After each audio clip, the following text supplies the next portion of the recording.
is writer and co-creator of Canto. David Booher is in the house. Let's make some noise. Yeah. What's up, guys? Thanks for having me. Thank you. He's always with me right here over my shoulder. You can see that. That's awesome. That's awesome. So let's start with Canto. I wanted to start with the beginnings. How did Canto and the ideas of Canto bear fruit? Oh my gosh, once upon a time, Mike, in 2019, in the before times, actually I think it was 2017, 2018, Drew Zucker, who's the artist on Canto and co-creator, I ran across him on Instagram or social media, and I loved his work. And I reached out to him on a short story that I was doing, and he wasn't available. But then he became available and emailed me, and he sent me over a little sketch of this character that would eventually become Canto. And he had sort of a sketched idea of what the story might be. And it was like, a millisecond when I saw this character, and I said, I don't know who this is or what the story is, but we are going to tell it.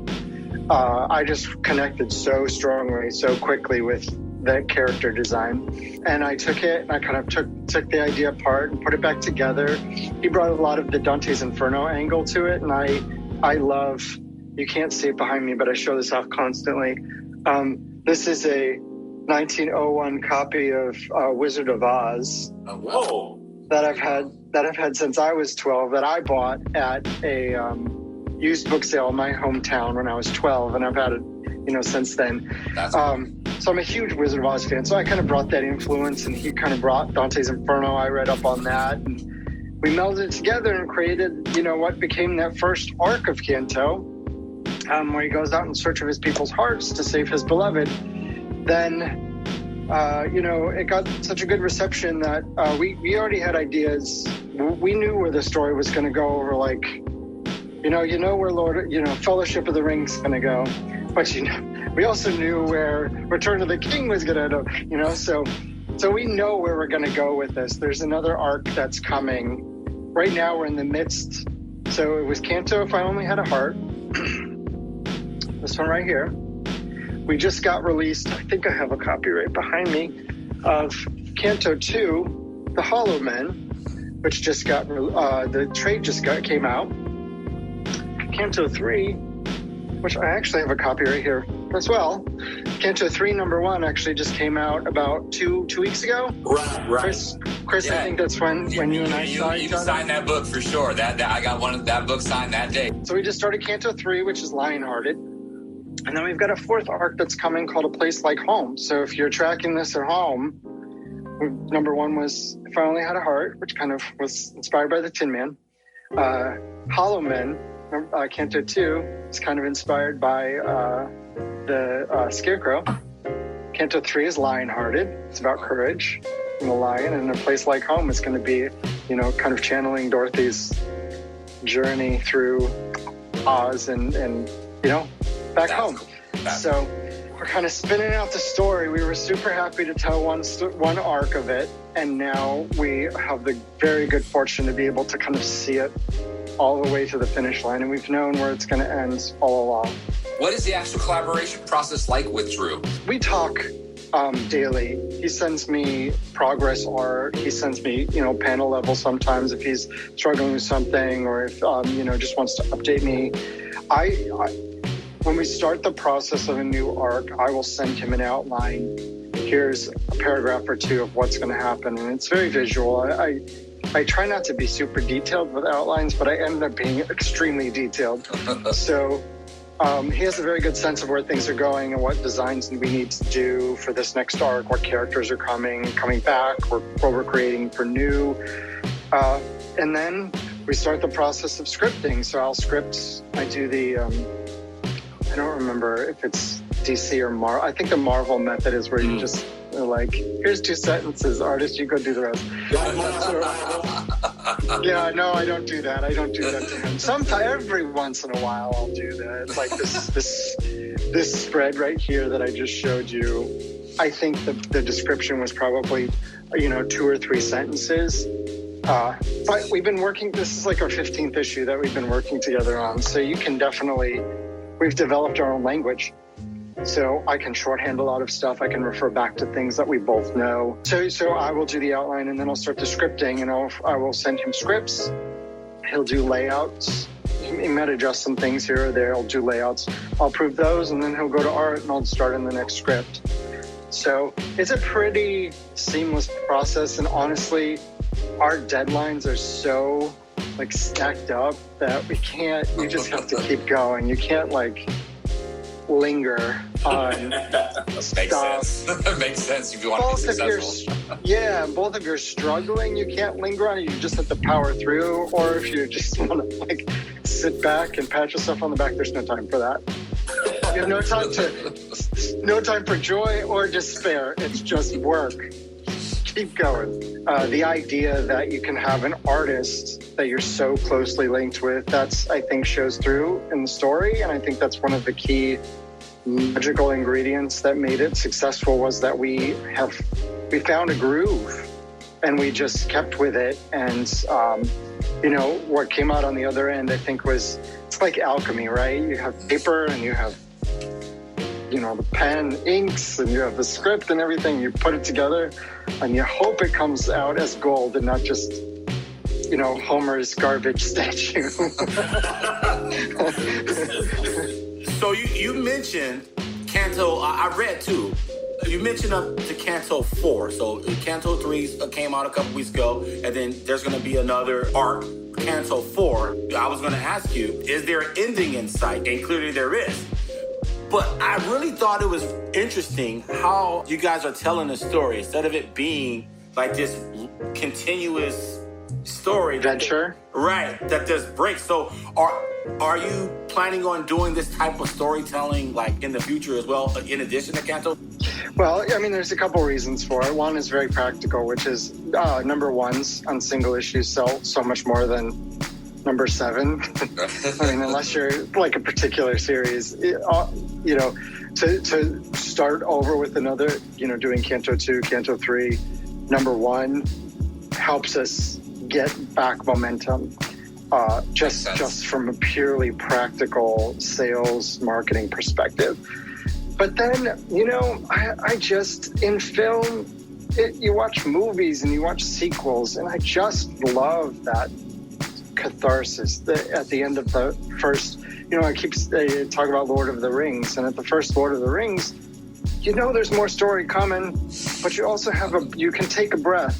You see them go out on the boat and you can take a breath, and you know that there's more adventure coming, but you have that moment to, it's the anticipation with the satisfaction of having completed that one step of the quest, and then the anticipation of more coming. Definitely. And so, that especially between Canto 3, which is going now, and Canto 4, which is coming next year, you're going to have that moment of calm before the storm. And I just don't see that you can do that with a monthly. That just is, constantly. So if we chose to tell this whole story as one long adventure where we just don't have those moments of, taking a breath and knowing there's another adventure coming, there's another leg coming, something's building, then I think it loses something. I wanted to delve into your own personal comic book origins, okay? For example, who inspired you to write comics? What was your gateway into the comic book world? And what classics were you reading during this time of discovery? Sure. So I realize now, I always say I came late, but late suggests that there was on time, and that's not true at all. So I am going to amend all of my prior statements of saying I came late to I discovered comics as an adult. So there you go. There's always time to discover it. When I was young, I loved Far Side. I read the funnies in the newspaper. I read Mad Magazine. All of that to me counts as comics. It's visual storytelling. Absolutely. So as far as comics, like what you see in the comic shop, thinking back, it was probably the late aughts, so like 2007, 2008. And the comic that got me hooked on comics was Lock and Key. by Joe Hill and Gabe Rodriguez, J Photos from IDW. I did not know that you could tell a story in comics like that. And it just showed me that that's not only something that can be done, but it's something that I wanted to do. So it was very, very inspiring, and it's still my favorite comic series of all time. I'm a huge Joe Hill fan, as you can see from I'm looking at it. But I'm a huge, I became a huge fan of that series, and it showed me what you can do in comics. I came across it because I started going to San Diego Comic-Con before it became the giant Cthulhu monster that it is now with all those tentacles and everything. But I tell the story at San Diego Comic-Con. I love this story. One of my strongest memories of Comic-Con was probably, it's got to be at least 10 years ago now. I was walking through the sales pavilion, and if you've ever been to San Diego Comic-Con, you know exactly what that is. Yep. Upstairs, it's like a breezeway between, different halls and things.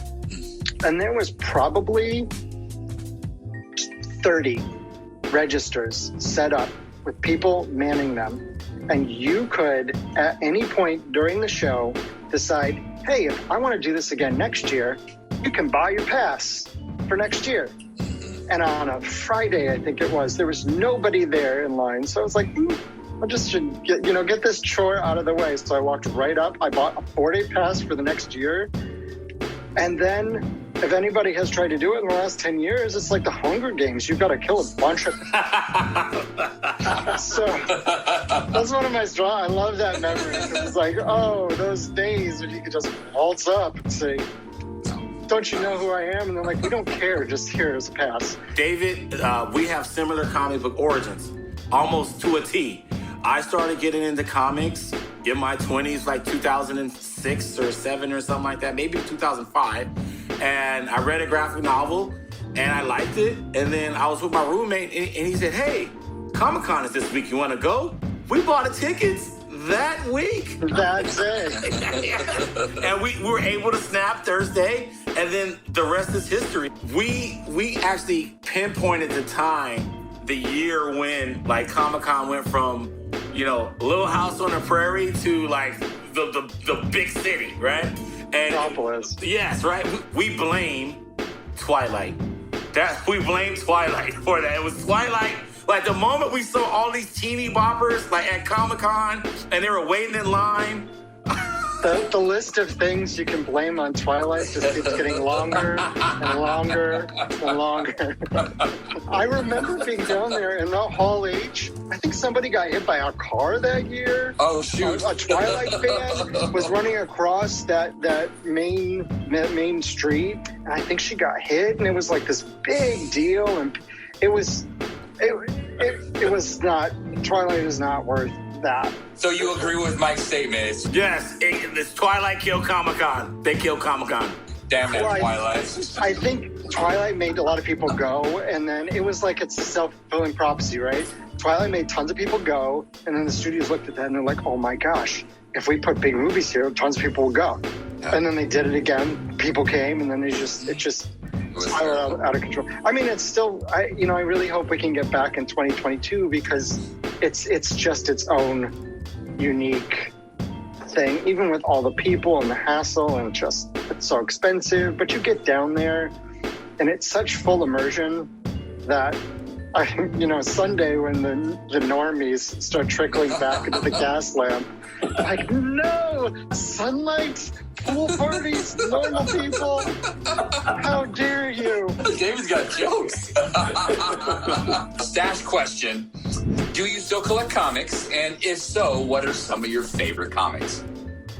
I love collecting Canto. I do. I have all the covers here.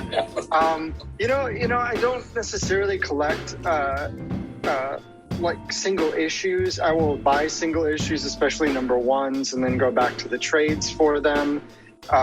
It's hard for me to get to the comic shop with my schedule, every week or every month to keep track of everything. I support a lot of my friends who are in the comics industry and doing really good stuff. I just read, I'm still circling back to cover some of the things that I have missed along the way. I'm reading the original Sandman, which is just absolute, just genius. It's a masterpiece. I'm reading Lock and Key and Sandman, which is also a masterpiece unto itself. I just finished Snagglepuss. Mike Russell. Okay. Oh my God! Everybody and their brother has told me to pick up that book and read it. And if you've never read it, it's just it's unbelievable what they've done with these Hanna-Barbera characters. I'm not going to spoil anything, but it's just a wonderful story. You can see behind me some of my favorites. Firefly. I've done all of that. My favorite graphic novel of all time is My Favorite Thing is Monsters by Neil Ferris. I don't know if you've ever heard of it. No. Came out in 2018. Brilliant story about a little girl from the 1960s who used herself as, she's really sort of infatuated with monster magazines, like Famous Monsters of Filmland and you know, from the 60s. And she sees herself as a little werewolf detective who's investigating the death of the murder of her upstairs neighbor, who turned out was a survivor of the Holocaust. Oh, wow. So it's a journey of her own self-discovery as well as it is a mystery. And it's all set up as sketches in her notebook. Speaking of indie comics, they are on the rise, and they are a great way to tell story without capes. But we wanted to find out, if you could write a superhero title, what would it be? Nightcrawler. X-Men, yeah, there we go. Yeah, but I'm it's so funny I say this because it's like, this is not the pitch to get the editors to ask me to do this, but I don't really follow the big two much. Mm-hmm. I read a little bit of Superman recently, and you know, I'm kind of peripherally aware of it, but I don't really read the big two. But I love Nightcrawler, and I love his origin, and I love who he is as a character. Mm-hmm. So I would want to write I say give it the Tom King treatment. Just write like an 8 or 12 issue macro series that has nothing to do with the continuity. It's just like pick a period of time when Nightcrawler existed and explore his struggles with religion and identity and making his way in a world where he doesn't look like other people and he doesn't fit in. What could he do to find his way in the world? And it's kind of got a little I'd read it. Let's go, Marvel. Yeah, kind of a 1940s noir where he's kind of not a detective per se, but that's basically what his role is investigating, you know, some murder or something. And he's got the trench coat on, and I already can picture the cover. I described this to somebody, but it's like an up angle, and you see like the old-timey car in the distance, and maybe it's raining or something, and you see somebody in the foreground with their trench coat and slacks and shoes with a briefcase, and everything looks completely normal except you have Nightcrawler's tail that's like in the frame. Yeah. You know it's going to be a Nightcrawler story, but it's very noir and cool. Let's go back to Canto. My question to you, are there any plans for Canto beyond the pages of comic book? You don't know, Mike. You don't know, huh? No, I don't know anything. Oh, well, okay, surprise. We announced in March that Will and Jada Pinkett Smith's production company, Westbrook Studios, has optioned it to make it into a movie. Oh, Drew and I will be executive producing, and I'm going to be writing the screenplay. See? I don't know. Mike, there are plans. Let's talk about that, because, I mean, that's like a power couple right there. Will and Jada Pinkett Smith. How did they even get involved with Canto? Like, how does that even work? They know about comic books? Everybody knows about comic books. Hollywood's like, do not come knocking on our door unless you have a comic book to hold up in front of your face. We have an amazing team of agents, managers who are involved in helping us get it to the right people. And, Westbrook, the folks over at Westbrook were familiar with it. And when they got approached, they really were excited about it to add it to their slate. And so their excitement kind of was not only contagious, but also kind of matched our excitement and our vision for what we would want it to be as a animated movie. So it was kind of a match right out of the gate. And, we're continuing to work on it, and hopefully we'll have some news to share soon. But yeah, so we're all putting our heads together, and, we're charting a course forward that hopefully will bring Canto to not just the comic book audience, but bring it to the movie audience, which will then hopefully bring them back into comics. So that's wild to me, that all this happened in such a short amount of time. And so I'm going to ask another stupid question. You had no idea, I'm going to assume you had no idea that Canto was going to take flight the way that it did back in 2017, or did you? Yeah, Mike, we knew all along. I'm kidding. Of course, we always had high hopes. But what I tell everybody is just tell the stories you love. And we were so passionate about Canto as a story and a character that Drew and I said from the very beginning, as soon as we started working on it, we're going to make this book, whether we have to go to Kickstarter, whether we have to, shake the couch cushions to get the money for it, whatever we need to do, we're going to make this book. So if every publisher would have said, no, it's too risky, we don't get it, doesn't look like anything else out there, we were still going to forge ahead. That's how much we believed in it.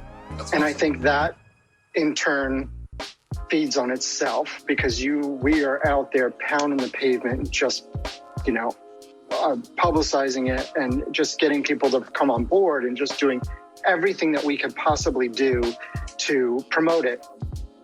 And you can't, as a creator, it's hard to give your 100%, your heart and soul into promoting something that you haven't already poured your heart and soul into making. So that's, going forward, that's everything that I do. Every story that I tell is something that I am so passionate about. It's a story I want to tell regardless of how successful it is. So we'd hoped it was going to be successful. We were very happy it was successful. And not just, success is great, sure, but it's to be able to tell the story that we've envisioned all along. We feel very fortunate that we're in a place where we can see this through to the very end that we've always thought about, and not just, that one arc and we're just sort of move on to something else. Stats fam, there's a lesson in this. And I think that's a reoccurring theme amongst all of our guests. At one point or another, there's a point where you feel really strongly about something, and you have to bet on yourself. There may be all kind of naysayers and stuff, but you got this burning desire to accomplish the goal. And then you're rewarded with all of these things. And people think that, hey, that success and victories happen out of the blue, but it starts at that moment where you're by yourself and you have this idea and no one's sharing it with you. And here we go. 4 years later, you with Jada and Will Smith. You're having drinks with Jada and Will. Yeah. So, David, as we wrap up, for those that aren't familiar with Canto, tell them why they should check it out. Because all the coolest people are also reading it. That's it. I'm just kidding. No, Canto. If you're unfamiliar or you've seen it on the shelf and maybe haven't picked it up, it's a fairy tale for the whole family, and it's kind of in the vein of Dark Crystal, Neverending Story, and Return to Oz, and Secret of Nim, all those things that we love. And it's about a little Clockwork Knight who's in search of a heart. His people have been enslaved. They're not allowed to have names. They're not allowed to care for one another. When they were taken, their hearts were removed and replaced with clocks. And so when their time is up, that's it. But Canto, he defies that. He's in love with a little tin girl. And when her clock gets damaged beyond repair, he has to go out in his great, big, fantastical world to find where they take their hearts to save her. So I say it's part fantasy, part adventure, and all heart. Oh, man, I'm sold. I am sold, man. Jesus, that was good. I'm shedding a tear, man. I'm shedding a tear off that description. Okay, so last question, David. Man, that was powerful. I love that. So last question. It seems like you guys are very involved with Canto, and there's a lot of things happening now and in the near future with Canto. So I just want to ask, because you are a writer, are there any other writing projects that you would like to share that you're involved with right now? There's a couple I would love to talk about. The first up debuts on August 18th. It's a a series called Killer Queens from Dark Horse Comics. And we put together an all LGBTQ creative team to make a story that I affectionately refer to as Guardians of the Galaxy. So if you like, it's very funny, it's very tongue-in-cheek. It's definitely not an all-ages book, but we've had such a good time mixing like retrofuturism from the 1950s, what they thought the 1990s would look like, with a very, modern sensibility about LGBTQ characters and just going out and having a fun space romp. That's coming out from Dark Horse on August 18th, and that's a 4-issue miniseries. So make sure to pick that up. And then I'm very happy to say that in September, I'm working with Boom Studios to put out a one-shot for Firefly. Oh, that's awesome. So I wrote a nice big oversized 40-page issue that if you're a fan of Firefly, there's a story that hasn't been told about how Simon went through the motions to give up his life as a top surgeon on Osiris to break his sister River out of the Alliance's academy where they were doing tests on her and get her onto Serenity, which is the opening of the pilot episode. Yeah. So I got to tell the story about how Simon arranged and was part of that whole plan to get River off of Osiris and onto what then took off as, on Serenity for the Firefly show. But it's my favorite sci-fi franchise, and so when they asked if I wanted to tell this story, I said, let me check my schedule. No, just kidding. I took a chance. David, thank you so much for joining us. I just want to recap. So we got Canto 3 in the mix right now. Go get it at your local comic book shop. Canto 4 is coming out sometime in 2022. We got Killer Queens dropping August 18th. Yep. From Dark Horse, right? Dark Horse. And then we got a Boom Studios Firefly one-shot 40-pager from the Firefly man himself, the guy who loves Firefly more than anybody. I'm seeing it all. That's the first thing I saw in the background was the Firefly, by the way. So I love the fact that you have that project on tap. I'm keeping up appearances, right? Yes.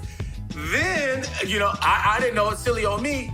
Canto will make its way onto a screen, an animated feature. Somehow, some way, Will and Jada Smith Pinkett Smith is associated with this, so that's awesome as well. I'm just so happy for you that you listened to your own conscience and followed your dreams, and look at what's happening now a couple years later. Yep, that's my best recommendation is just tell the stories you love. Success doesn't necessarily follow the passion, but passion rarely, if ever, follows success. Oh, man, David, thank you so much for joining us. We hope you come again sometime soon. We want you back. We had a ball. Thank you for joining us once again. That's all for our show. If you like what you see, please subscribe and hit that like button. We are the Stash Bros. I'm Mike, speaking for Chris and David Booher. We're out.